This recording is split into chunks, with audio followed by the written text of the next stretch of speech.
好的，兄弟们，欢迎和肖老师一起收看廣東全運會男籃備戰全運會的胡明軒啲女 fans 啊，大家聽唔聽到？不斷咁嗌啊！咁靚仔果然係有優勢嘅。對，80比50。兩碼全中。咁啊，當然啦，如果今年嘅亞洲杯最後一個絕殺球入得到咧，我相信封王嘅胡明軒。胡璇指揮隊友協防。咁但係都瑕不掩飾啦。對方要一個中遠距離，瑕不掩瑜啊！打進啦。亦都係胡明軒，亦都喺啱啱結束嘅亞洲杯，亦都係好唔錯嘅發揮啦。當然啦，胡明軒好啊，趙睿好都係叫做中國隊重新係翻一個亞洲一個強隊地位啊，作出一個相當之關鍵嘅作用啊。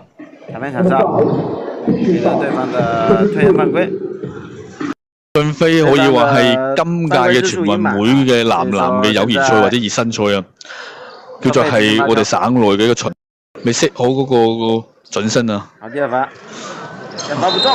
發揼釘。秒，仍然係29分嘅距離。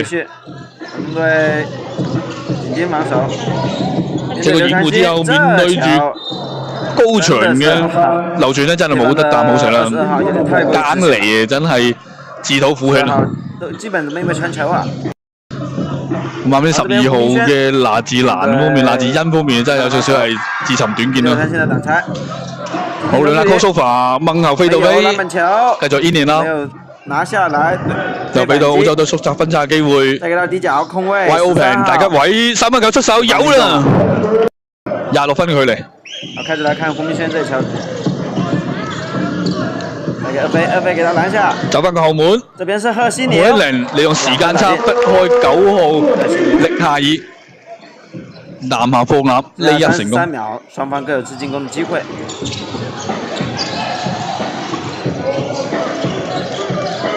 外圍掹起就射，海隊不出，揼釘。這邊劉傳興拿個板球，給到胡明軒。基本上唔使點跳啊。咁劉傳興喺上個賽季山西隊表現都係有一個突飛猛進嘅發揮啦。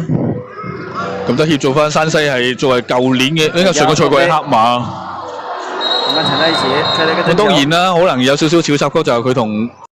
對方暫停回來啊！今日兩個嘅鋤樽，兩個入樽都係嚟自16號招柏橋啊！